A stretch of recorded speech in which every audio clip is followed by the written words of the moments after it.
Welcome to Remarkable Retail Podcast, Season 5, Episode 19, presented by Market Dial. I'm Michael LeBlanc. And I'm Steve Dennis.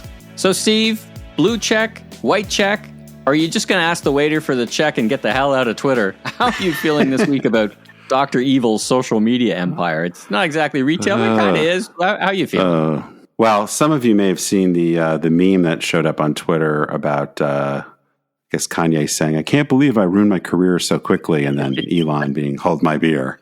It's really, I don't know. I don't even know what to say about it. It's something to watch. It is something to watch if you like dumpster fires. But yeah, it's pretty crazy. And I love that Elon said, and by love I mean hate, apparently said in an employee meeting that bankruptcy was not out of the question, which is always, the great way to start, like day 4 on the job. Motivating. That's motivating. Oh my God. Yeah. I'm just going to throw this. I do throw this out, and it is actually connected in an interesting way to our guest. So in this episode, our very special guest, recorded live in person at a grocery shop in Vegas, is Andrew Lipsman, Principal Analyst, Insider Intelligence. And he's got it's an enthusiastic and bracing interview, fast-paced, lots of focus on the retail media networks, which is probably, one of the biggest buzzes at grocery shop, certainly in his mind, big. And I'm just connecting this back to Twitter. I mean, as advertisers start to pull money or pause money away from Twitter, they're going to look for a new home for that money, right? So I think these things are connected. For sure. I mean, there's been this big shift away from a number of the more traditional digital advertising platforms like Facebook. That's been part of the narrative around why Facebook has struggled, but also away from Google to different places. Amazon being, of course, the big dog at the moment. But as we'll talk about with Andrew, there's a lot going on both in store and online. And Andrew's got a great perspective on it, and he actually has data as opposed to strongly held opinions, which is my bailiwick. Well, let's get to the news and breaking news. Well, okay, it's not really breaking news. Michelle Gass departs from Kohl's. Now, that happened this week, didn't happen today. What say you? That's, I think you comment in social media, her expiration date may have been pending anyway. She's off to Levi Strauss, the company I used to work for, and the ones who, Levi's giveth and taketh away, right? The JCPenney president came out of Levi's, and now they're pulling in from Kohl's. So what think you of all this? Well, it's not surprising to me at all that she's leaving Kohl's, either because she was going to be pushed out or because she just realized that it's a very difficult environment. And maybe with your Levi's experience, you've got more to say about this, but not sure why she's a good choice for Levi's. I mean, her background is primarily Starbucks many years ago, then P&G. And even though there are lots of excuses, I guess, to why her tenure at Kohl's didn't go better, but I mean, objectively, the performance of Kohl's under her tenure has been terrible. They've lost about 60% of their market value. Their market share hasn't gone anywhere. A lot of the stuff we talked about on our episode with Ethan Chernovsky. What makes her the best pick to go to a brand like Levi's? I don't understand, but she's getting out while the getting is good, as far as I could tell from Kohl's, because I don't think she was going to be there much longer. Best of luck to Michelle. And so are you getting calls? Who do you think's going to get a few calls to what would you do? Zero calls. It's an interesting question. I have 0 calls.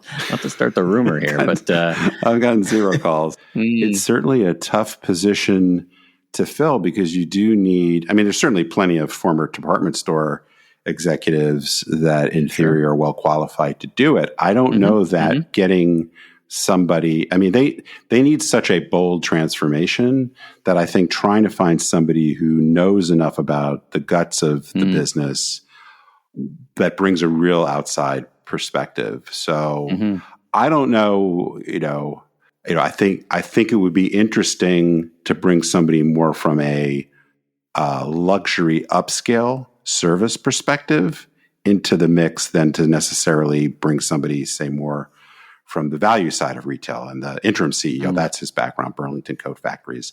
I don't think that efficiency sort of orientation, efficiency is like 5% of Kohl's issues. Their issue is to how to really be surprisingly, I'm going to say, remarkable and really stand out. And that's much more about a differentiated experience, differentiated product, format innovation, digital savvy, all those kinds of things. So that's what I would be looking for in terms of an outside hire. But I don't. And a bit of turnaround experience.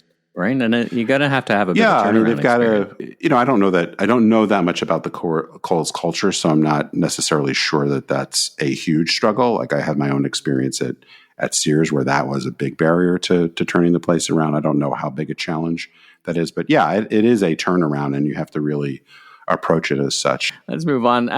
Any big picture outlook things that popped in this week? Profit warnings, or what do you think about inflation? Let's touch on that for a little bit. Well, there's a big is brouhaha the word in the stock market when the more tempered inflation numbers came out in the U.S. Only 7.5% or something like that, and Wall Street went crazy. I think the market was up like 4 or 5% that day. I mean, that's encouraging. 1 month does not necessarily make a powerful trend, but I'm hopeful that means we may see significant moderation of inflation going forward. So that's just something to continue to look out for. But overall, I would say most of the news we're getting, we'll talk a little bit more specifically about a few companies in a second, but there were a number of companies like Capri, the fashion holding company. They reported pretty good results, but they warned about the future. And that, I think, continues to be the pattern of the last few weeks, is even some retailers that are posting objectively good results, most of them are guiding down, saying that they expect to face significant headwinds and lowering their forecasts. We had a raft of digital disruptor earnings, some good, some very good, actually, and then some other things that might be good. So talk about that.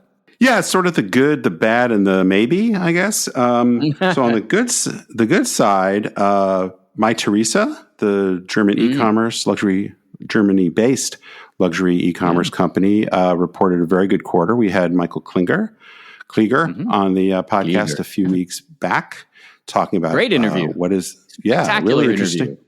Yeah, mainly because I was not on the podcast, but so not terribly surprising. But as far as what is basically a pure online retailer, very few of those make money, and they posted some pretty solid sales results and good EBITDA margin.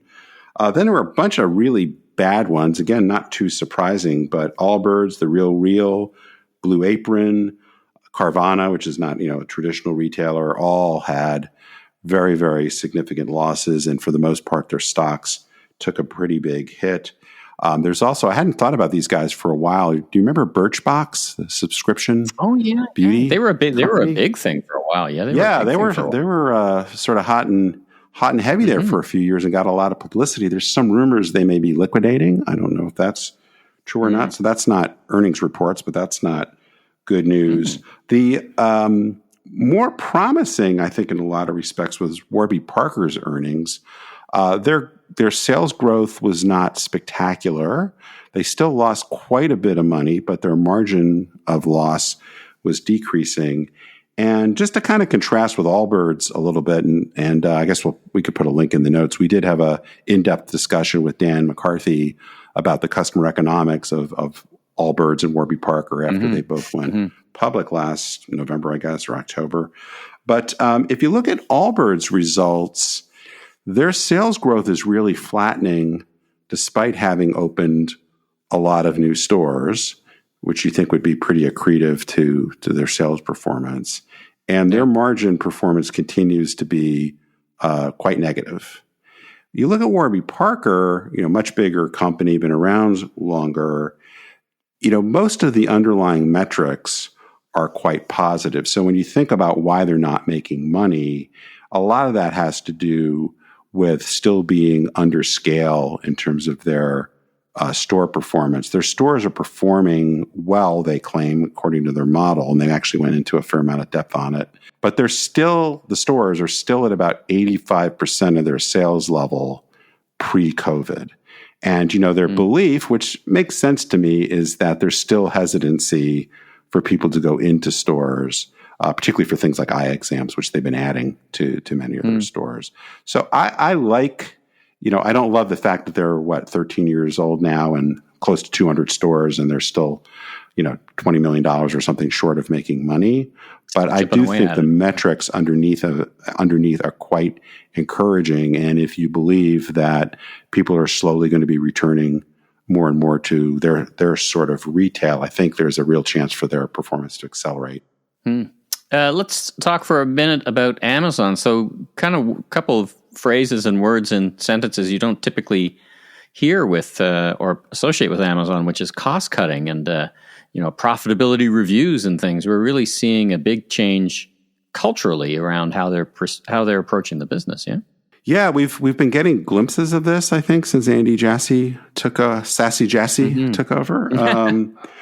But there was a news report that they are going through a much more comprehensive review of profitability.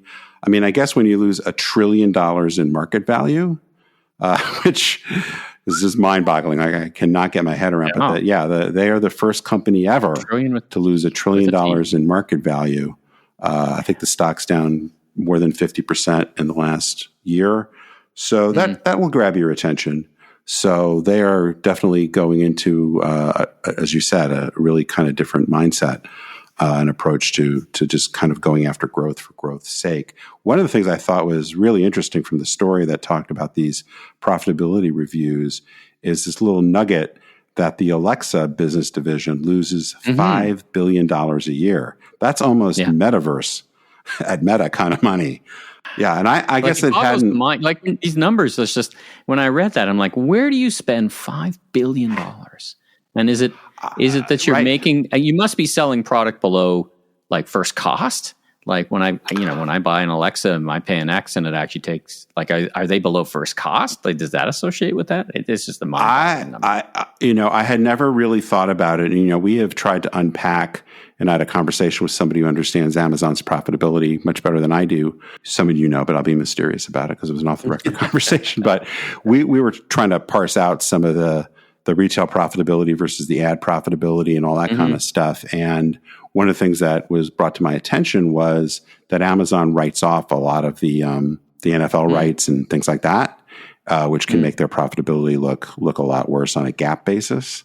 So I hadn't really thought about that very much. And I was like, wow, that could be a pretty big number and makes it hard because they bundle all that stuff together.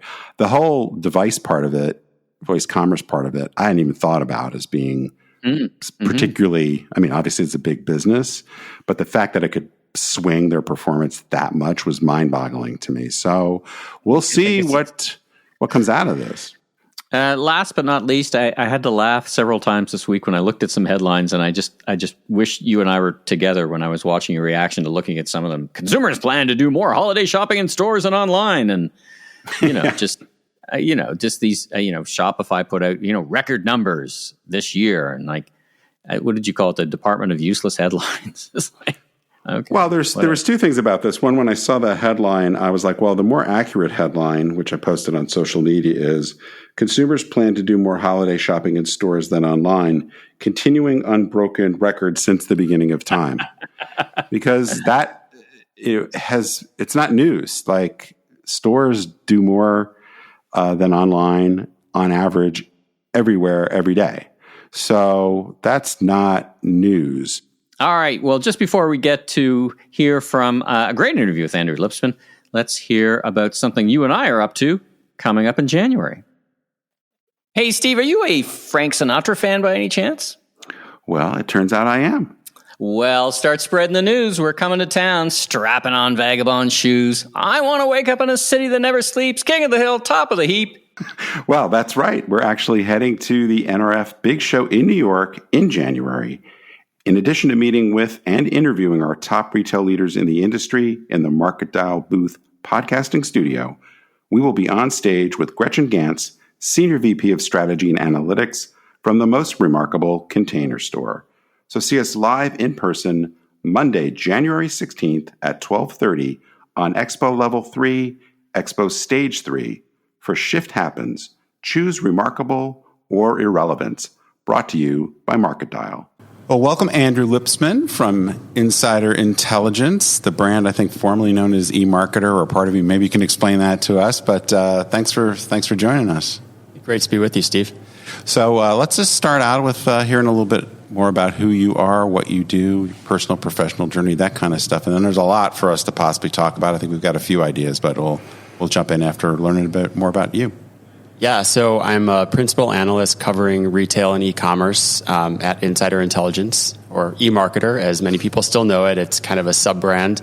My backstory, my whole career has really been in market research. Early years were spent at NPD, working on the food side of the business. And then 2005, actually November of 2005, I went to comScore.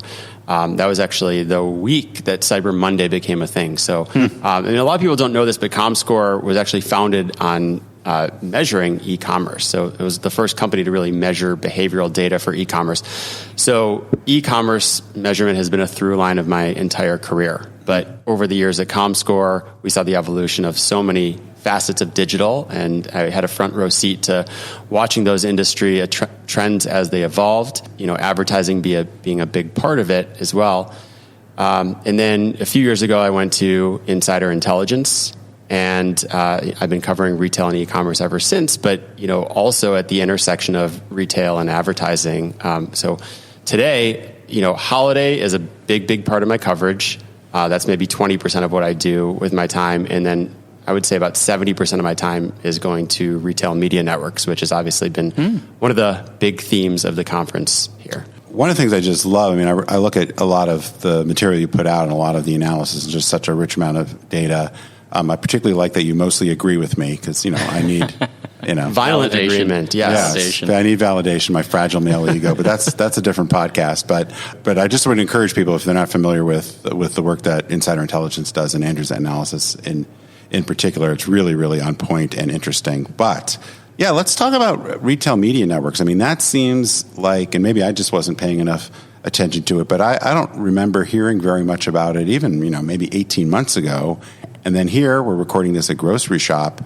It seems like, not literally half the sessions, but an awful lot of the energy is around retail media networks. So tell us, maybe just even give people a quick reminder of what we're talking about here, but then what are you finding interesting? What's your take on that? Yeah, retail media networks, it's every retailer is building an ad business. Most of that is search and display ads that are on site, but increasingly it's getting into other advertising formats. Why it's important is it's super high margin. And so all you have to do is build this relatively small incremental revenue stream, and you really see it improve the bottom line in significant ways. Obviously, Amazon is the juggernaut of the space. It's about 3/4 of the market today. But everyone's getting into the game. A lot of retailers are building billion-dollar businesses, and it's going to start to really transform their earnings. We're just starting to see that happen, I think, in the case of a Walmart, which is really ready to scale, and a lot of other players. It's gotten pretty far. It's a $40 billion business today. It will be $60 billion in the next 2 years. And it's just getting started. I would really say it's in the second or third inning. It came onto my radar when I went to eMarketer in 2018 because Amazon was emerging as the third biggest player in digital advertising. And I said, there's something interesting going on here. I follow Amazon really closely. What's going on? I first covered retail media networks in 2019, saying, I think this is going to be a trend. And I started to prognosticate in terms of what I thought would happen. And a lot of it started to really manifest and materialize in interesting ways. And, now it's finally hot. Yeah. Right. It's gotten really hot. But, I've called it the third big wave of digital advertising. The first being search. The second being social, driven by Facebook, of course. Sure. And the third now being retail media, driven by advertising. And here's where I get a little bit provocative. I'm now saying I'm increasingly convinced that the third wave of digital advertising is destined to be the biggest. So I think it's on a trajectory that it will overtake social probably in the next 5 or so years. And search is a little bit harder to catch up with, but I think that it will definitely progress in that direction. And what happened? That's super interesting. I want to come back to that, but what do you think happened to really drive such a change? Now, I've heard, some is, Amazon obviously demonstrated there's an opportunity to do that. But the idea of leveraging customer data in and of itself and monetizing those relationships, that's not a new idea. And it's not like a lot of retail companies aren't in some way involved with trade advertising and those sort of thing. So was it the privacy changes that kind of jumped to the next level? There's been a lot of accelerants and enablers, but I would say it's much simpler than that. The story of digital ad markets could be told through measurement. The first dollars that really migrated online in the first place were to Google. And why was it? Because Google gave you closed loop measurement on those searches. I put $1 in, I get $1.50 out. It's easy to keep pushing budget in that direction. Facebook comes along. They build a really strong measurement apparatus for different types of ads.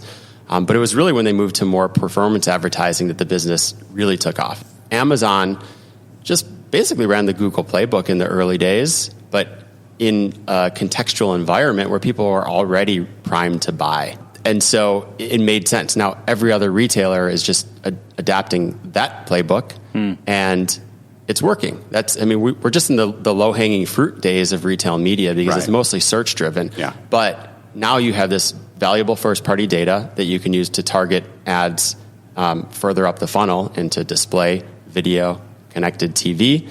And so you're starting to see all these other ad budgets get unlocked, whether it comes from TV, other national media, or increasingly Facebook, because the Facebook measurement has been broken in large part by Apple. Right. So those dollars are looking for somewhere to go, and they want that somewhere accountable to go, right? Exactly. And I guess there's a big technology lift here too with cloud and programmatic advertising, right? That you can now, even mid-sized retailers can now operationalize at scale. I mean, it was one thing, right? I mean, Steve, you and I were talking about, like, Walmart had an in-store network, media network 30 years ago, where they were running, and that was already a piece, but you need a super big scale to run that. So is that also it's now more accessible to mid-sized retailer kind of issue as well? The early incarnations of in-store media were very analog, and now it's getting digitized. So the digitization of the store is a big trend.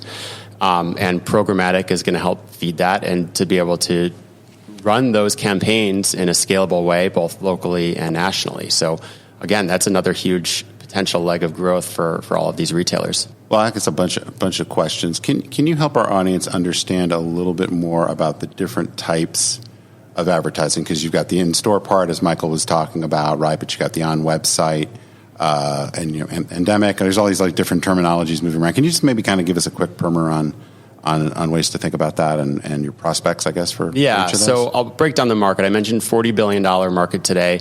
About 90% of that is on-site ads. So on your e-commerce site or app, and it's mostly search. So most of that is just search ads, right? The ads that you see in grid.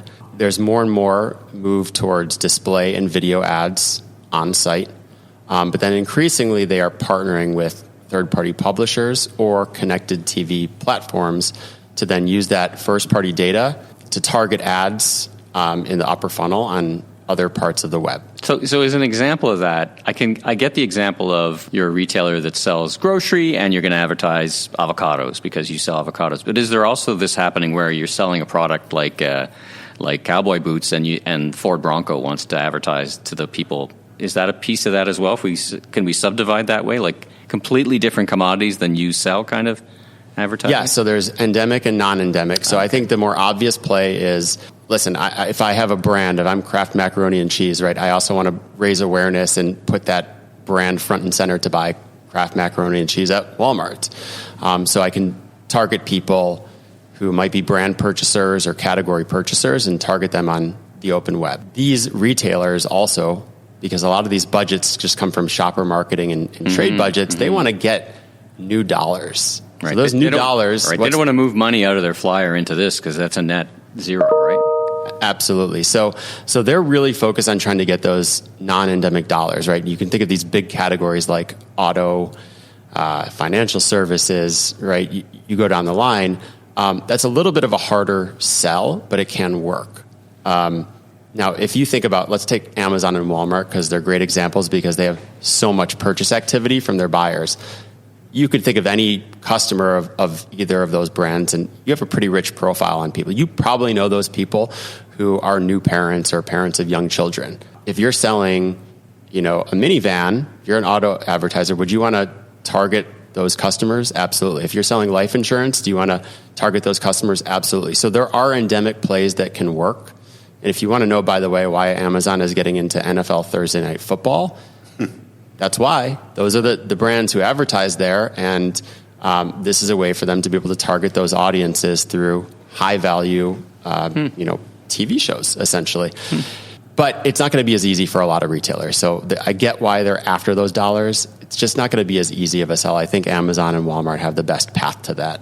One of the things I've heard people worry about as it comes to really going after the retail media dollars is that there's this potential trade-off you need to make between the primary thing you're doing, the customer experience of selling the merchandise and providing the service that you're at the core of your business, and then wedging in, putting a little bit of my own take on it, but sort of the interruption marketing part of marketing for what customers are not there primarily to do. Is there a lot of concern about that, getting that balance right? Or I guess there's the concern, but how are people thinking about it, trying to get the right balance so that the customer experience is great, but you're not just sort of chasing this new easy money at the expense of your core? It's a good question. If there is a concern, there should be a concern. And I think, but the margins of these ad dollars can be very seductive. And it's easy to look past that. Now, Amazon, the most customer-centric company there is, started allowing ads. And not just that, their search results are getting flooded with ads. And the ad loads on their site now are about 9 impressions per page, whereas other retail media networks are somewhere between 2, 3, maybe 4 at most. So retail feels like a means to an end often when I think about some of those things from Amazon. Yeah. Now, one thing that Amazon is getting right, and I give them a lot of credit for this, is they are making sure that the ads are relevant. So where it turns away consumers is if you start just throwing up a bunch of ads and it directs them away from the purchase that they want to make. Amazon has done, and we did a study on this, they actually rated number 1 on ad relevance. So as long as they are doing that correctly, I think that they are fine. We have not seen consumers really resist this. Now, once you bring retail media into the store, this is, I think, where the CX becomes much more of a concern, and you don't want to turn away consumers. So I'm a big proponent of this trend. I think it is going to happen. I think there are great ways to bring high-quality brand advertising into stores, but the how matters, and it has to be done in a way that is not interruptive and that is sort of ancillary to the experience, the core experience. Right. And are you seeing are there particular retailers out there that you think have got it right, or technologies that you think are interesting, or is it kind of too early to really know who's leading here? Yeah, well, we've seen retail media brought to cooler doors. So I think that's one of the technologies. Amazon apparently is pioneering a version of it where the digital ad is a smokescreen overlay over glass, so that would take away some of the interruptive impact. I think you have the potential for digital end caps. I think the checkout aisle is a great place for these brand experiences. A lot of people talk first about gas station TV or checkout terminals, and I'm like, that's not the right context, and it's about good brand advertising, and it does have a place in stores. You just need to figure out and experiment with what the right versions of it are, and I think that will get figured out. But the interesting thing is we don't think about stores as having audiences for brand advertising, but they do, and these audiences are huge. And I've just been working on a project with Ethan Chernovsky at Placer AI. Yeah. He's a friend of the show, I know. Yeah. And he's wrong about Kohl's, I need to point out, but yes, he is a friend of the show. Fight Club on the first segment. We had a retail Fight Club segment. If you haven't heard the most recent episodes. Oh yeah. Well, so Ethan, they produced audience measurement data for stores. So how can you look at unduplicated audience reach of store audiences, not just pure foot traffic, but think of it as an audience? Turns out is that for the biggest brick and mortar retailers, they all have large e-commerce audiences. In Walmart's case, over 100 million a month.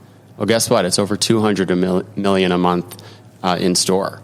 Right. Target, a little bit less than 100 million online, but well over 100 million in store. So these audiences are large. So if you're a retailer, you want to start, as I mentioned, bringing in new dollars. Well, where can those new dollars come from? You don't want them to come from shopper marketing or trade. They can come from national TV advertising budgets. But to do that, you need to speak the language of TV. and TV audiences. So it's about scale, it's about reach, and it's about great branding experiences. So I think the sooner... Like what you said, even the language you're using, right? Unduplicated audiences, right? That's a very media term. That's a very media savvy, research, right? And it's not intuitive for retailers, but I think there needs to be a shift in thinking. If you start speaking that language, you can start to make an argument for why those dollars should migrate. And by the way, TV dollars, it's been a very stubborn market. It's $70 billion for years and years, even though ratings have hemorrhaged. I mean, they're down 50% over the last decade in the 18 to 49-year-old demographic. They're not moving because they have nowhere better to go. Well, guess what? They do have somewhere better to go, store, because that store has scale, it has branding experiences, and maybe most importantly, it has the audiences that you can't reach on linear TV anymore. Guess what? Young people, millennials, Gen Z, you can't find them on TV. You can find them in stores.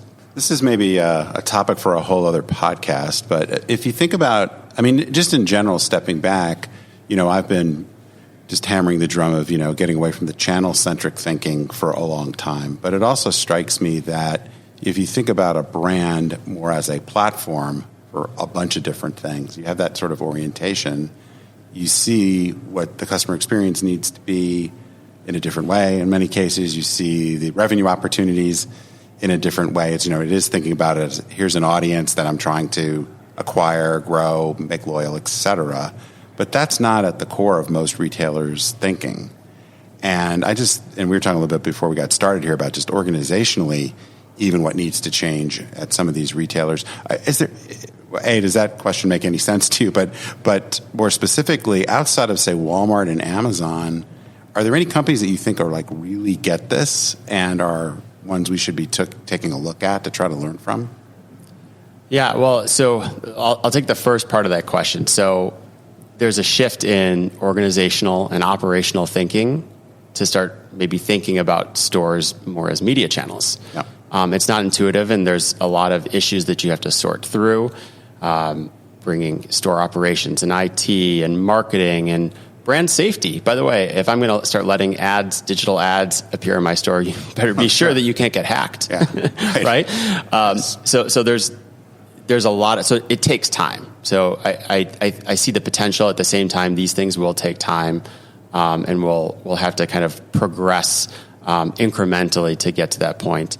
I think there are some retailers who, they are also brands who are major advertisers. So a lot of them have those skill sets within their organizations. Yeah. They probably just need to break down silos within the organizations to make sure that the people who have that sensibility are the ones who are also playing a role in how they start to transform stores into a media channel.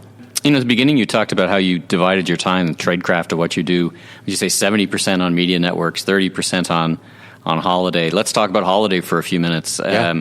I see two kind of schools of thought around the projections for holiday. Some research recently from our friend Rob Garf at Salesforce was saying consumers are going to buy early because they're afraid of inflation, therefore they're going to shop early. I talk to a lot of people who think the opposite, that they're reading that there's lots of inventory, I'm going to wait.